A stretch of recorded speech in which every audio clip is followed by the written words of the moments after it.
রোহিঙ্গা পরিস্থিতি নিয়ে উচ্চ পর্যায়ের সম্মেলনের প্রস্তুতি হিসেবে ২৫ আগস্ট কক্সবাজারে অনুষ্ঠিত হবে অংশীজন সংলাপ রোহিঙ্গা পরিস্থিতি নিয়ে উচ্চ পর্যায়ের সম্মেলনে আলোচনার জন্য প্রাপ্ত বার্তা শীর্ষক সম্মেলন।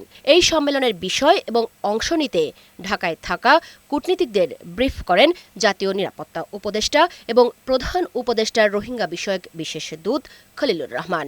রোববার সকালে রাজধানীর ফরেন সার্ভিস একাডেমিতে অনুষ্ঠিত ব্রিফিংয়ে কূটনীতিকদের কাছে রোহিঙ্গা পরিস্থিতি তুলে ধরে কক্সবাজারের সম্মেলনে যোগ দেবার আহ্বান জানান তিনি। কূটনীতিকদের ব্রিফিং শেষে জাতীয় নিরাপত্তা উপদেষ্টা বলেন, রোহিঙ্গা ইস্যুটি আন্তর্জাতিক আলোচনার এজেন্ডা থেকে বাদ পড়তে যাচ্ছিল। সেখানে জাতিসংঘের ৩০ সেপ্টেম্বরের সম্মেলনে বিশ্বের ১০৬টি দেশের পৃষ্ঠপোষকতা রোহিঙ্গা বিষয়ে আন্তর্জাতিক সমর্থনের বিষয়টি নিশ্চিত করে। সাহায্য যাতে অব্যাহত থাকে সেই প্রচেষ্টা তো আমরা সবাই মিলে করছি এবং কিছু কিছু দাতা দেশ আমি সম্প্রতি কিছু উদ্যোগের নিশানা পাচ্ছি। সম্মেলনে বিশ্ব সম্প্রদায়ের কাছে রোহিঙ্গাদের আশা আকাঙ্ক্ষা এবং তাদের স্বপ্নগুলোকে তুলে ধরা হবে বলে জানান জাতীয় নিরাপত্তা উপদেষ্টা।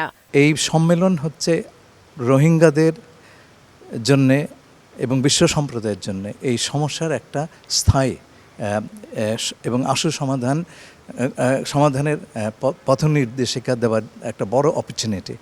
আমরা সেই কারণে রোহিঙ্গাদের ভয়েস, তাদের কথা, তাদের আশা আকাঙ্ক্ষা, তাদের স্বপ্ন, এগুলো আমরা সেই কনফারেন্সে নিয়ে যেতে চাই। মুক্তা মাহমুদ, বৈশাখী সংবাদ, ঢাকা।